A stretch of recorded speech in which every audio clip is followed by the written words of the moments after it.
चारों ओर दी जा रही हैं।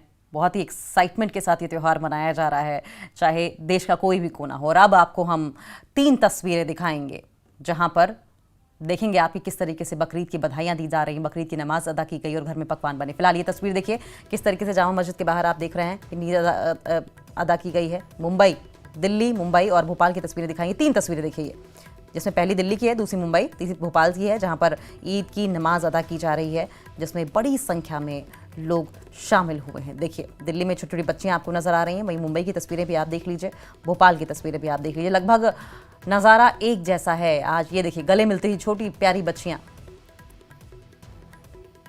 ये बेहद खूबसूरत तस्वीर है। ये पहली तस्वीर जो आप देख रहे थे छोटी बच्चियों की एक दूसरे के साथ गले मिलते हुए, शुभकामनाएं देते हुए, बड़ी प्यारी तस्वीर। 2 छोटे बच्चे आपस में एक दूसरे को गले लगाते हुए। ये त्योहार दरअसल त्याग की भावना को सिखाता है। मुस्लिम समुदाय में उम्मीद यही है कि त्याग की भावना के साथ जो सीख पेरेंट्स देते हैं बच्चों को, उसी सीख के साथ बच्चे आगे बढ़ें। 3 तस्वीरें दिल्ली, मुंबई, भोपाल से।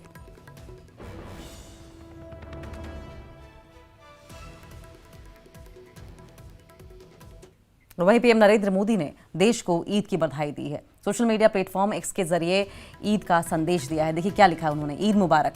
और साथ साथ पीएम की ओर से ये लिखा गया कि यह अवसर सद्भाव को प्रेरित करे।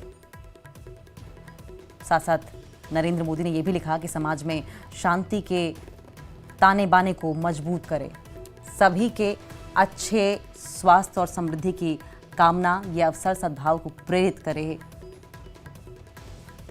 इसके साथ साथ ईद उल अजहा की हार्दिक शुभकामनाएं देते हुए प्रधानमंत्री नरेंद्र मोदी ने अपने पोस्ट को खत्म किया है। यह अवसर सद्भाव को प्रेरित करे, समाज में शांति के ताने बाने का जिक्र उन्होंने किया है। अब देखिए एलजी मनोज सिन्हा, उपराज्यपाल मनोज सिन्हा की ओर से भी सोशल मीडिया प्लेटफॉर्म एक्स पर पोस्ट किया गया। ये दिन सभी के लिए समृद्धि लाए, यह अवसर सद्भाव को प्रेरित करे। एलजी मनोज सिन्हा की ओर से कहा गया है सभी के अच्छे स्वास्थ्य और समृद्धि की कामना भी एलजी मनोज सिन्हा ने अपने सोशल मीडिया प्लेटफॉर्म एक्स के जरिए पोस्ट करके दी है। ईद उल अजहा की सभी को हार्दिक शुभकामनाएं।